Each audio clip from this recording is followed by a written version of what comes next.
Blastpop here. Today I'm doing an after-action report for Autumn for Barbarossa, which appeared in issue number 7 of Special Ops magazine about a year ago. I had previously done a couple of videos on it, but I hadn't actually completed a video after having played the game. Now, this game is what I consider finished, because we had the Hitler withdrawal. It is turn 8 out of turn 10, and the Germans don't really have an opportunity to take their forces much further. Now, what Hitler withdrawal does in this game is it takes all the exploit capable units on the board and forces the German to remove them, and then returning only a handful of other units back on the board adjacent to other German units.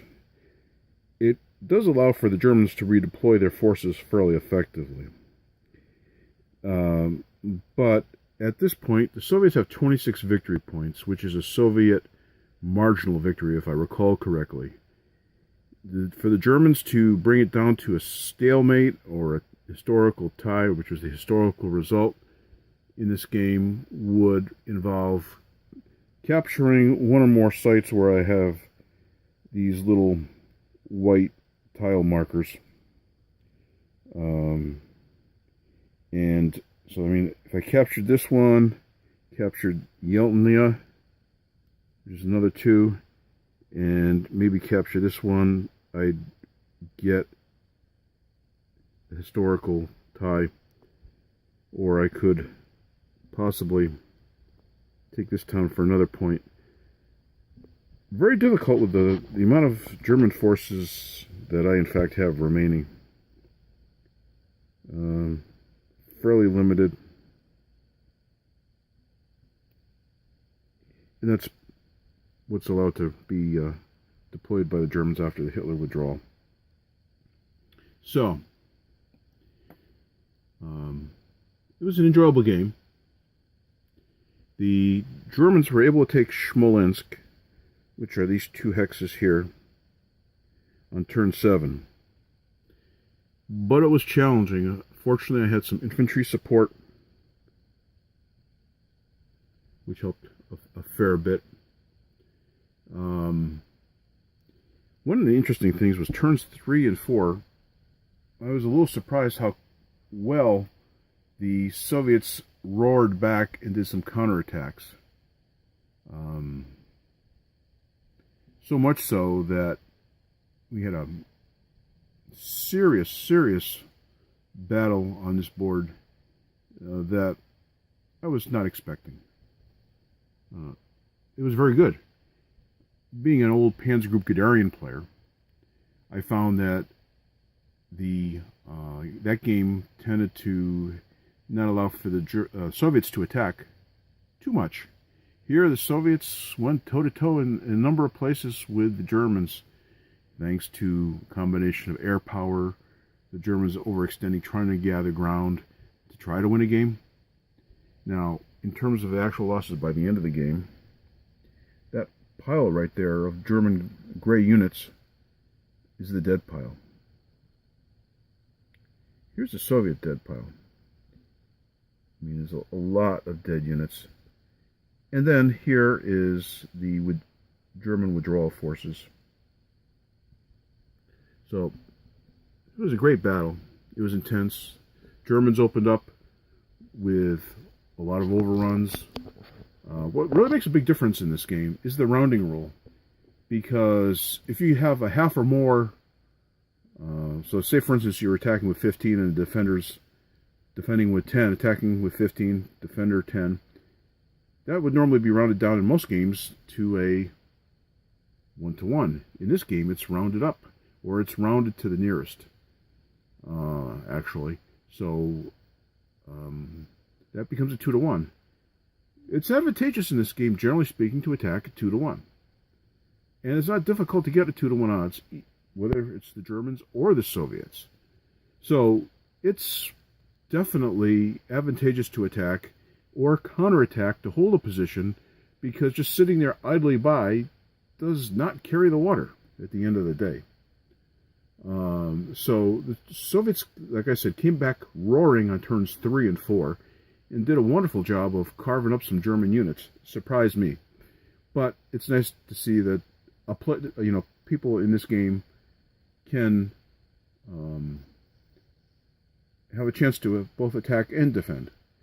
It makes it more interesting for all players concerned. The one thing I didn't particularly care for is the Hitler withdrawal rule, which I alluded to before. The problem with this is that if it can occur on turns, as you can see, Hitler withdrawal, turn 4, there's no withdrawal, or 5.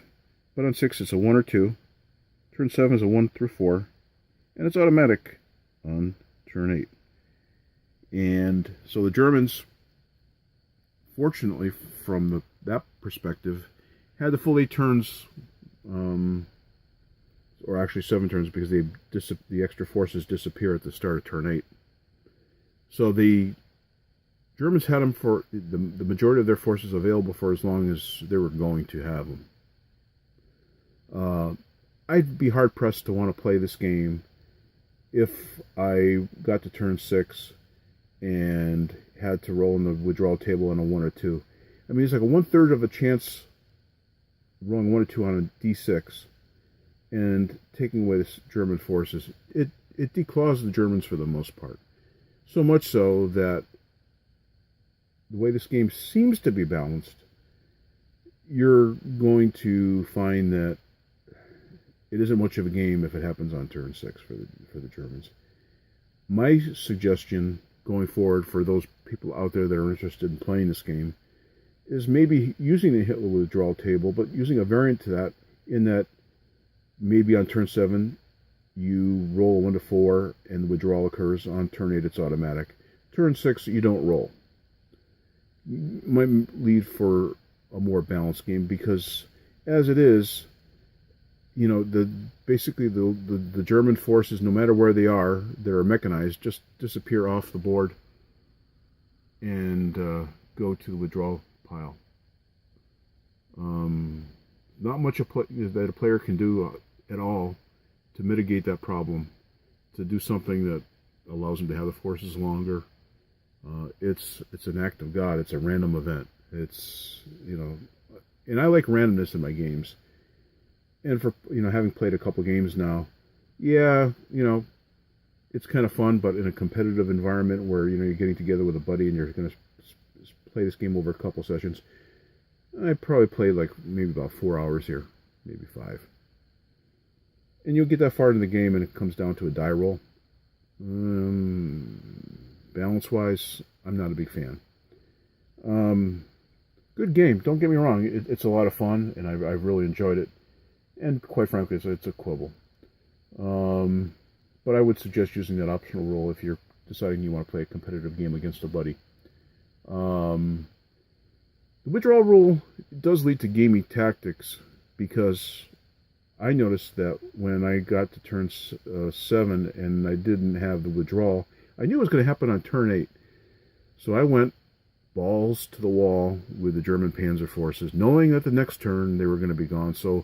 And I didn't care what happened to them, because there was no implication in the game as far as having losses for the German panzer divisions, to have some kind of integrity and force remainder. So I went and attacked fully, even at maybe less than optimal odds, knowing that I needed to knock out as many Soviet forces as I can, take as much ground as possible, without regard to the actual losses of the German panzer forces, be it panzer divisions or motorized divisions, which there are about 5 in this game. So,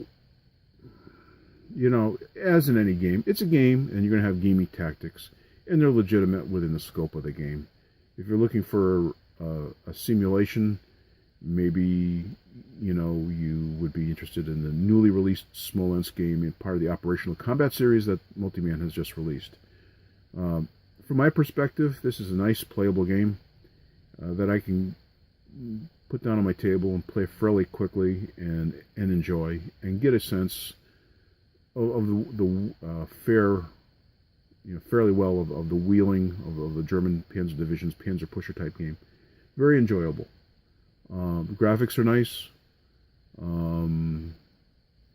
The counters are the small half-inch size counters with the white core. I have no problem. I tend to like the white core. They seem to be less susceptible to vagaries of production, where the brown core sometimes seems to separate more frequently than the white core. But that's just my own personal opinion. If you like this standard combat series, if you like Eastern Front, you're an old Panzer Group Guderian player, you're a Panzer pusher, this game covers a lot of the bases and hits those food groups. And it's playable. It's just 10 turns. I enjoyed the game. I will be playing it again. There's no question. And I don't think you can go wrong. So this is definitely a thumbs up game as far as I'm concerned. Please let me know that you like the videos by liking. Please subscribe. And any comments you have would be appreciated. This has been Blastpop. Bye.